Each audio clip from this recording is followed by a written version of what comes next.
an exponential growth of approximately 80% in the number of micro-lending companies for the period of 2016 to about 2022 now.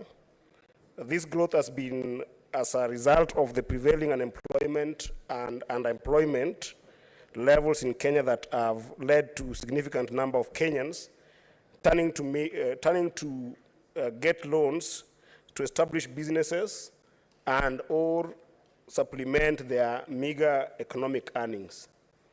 Mr. Speaker, it is noteworthy that formal banking and microfinance institutions loan facilities remain inaccessible to the average Kenyan due to their lengthy and complicated procedures and thresholds for accessing the loans, which are unfavorable to low-income earners.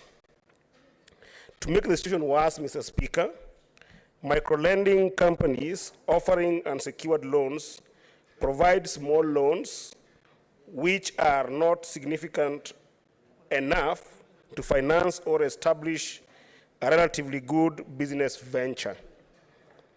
This has made the average Kenyan, Mr. Speaker, to opt for asset-based loans, with loans backed by collateral of motorcycles and motor vehicles being the most common and attractive form of borrowing today in our markets.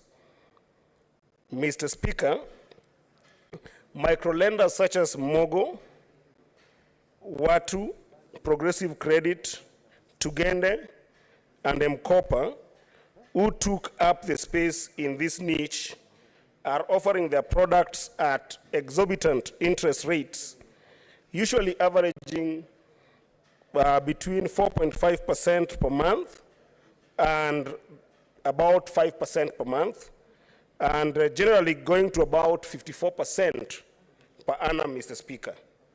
Therefore, placing the borrowers at a great disadvantage.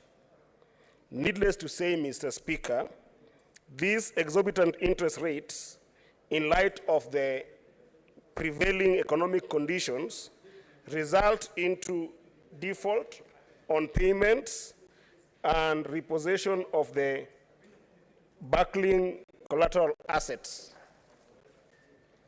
with statistics showing actually, Mr. Speaker, that the repossession rate of motorbikes in our country today stands at an approximate number of 50%. Mr. Speaker, the repossession of collateral assets, especially in cases where at least 30% of the value of the assets have been paid up, is an extremely punitive remedy, and since asset-based microlending companies operate in a limited regulatory space, recourse for the borrower is limited, leaving a majority of struggling Kenyans today at a loss when they lose their assets.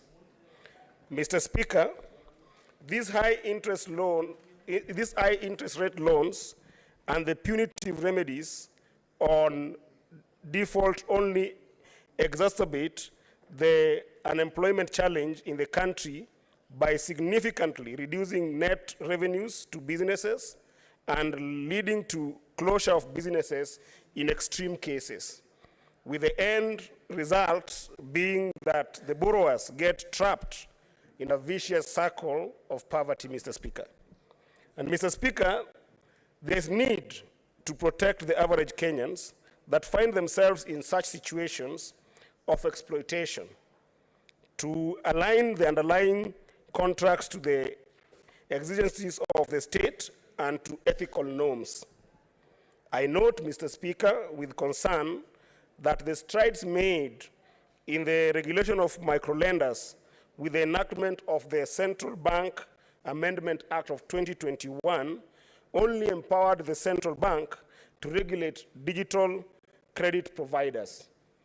Mr. Speaker, sir, Chapter 4 of the Constitution of Kenya, 2010, provides for the Bill of Rights for every Kenyan, and for some of those rights include the right to human dignity.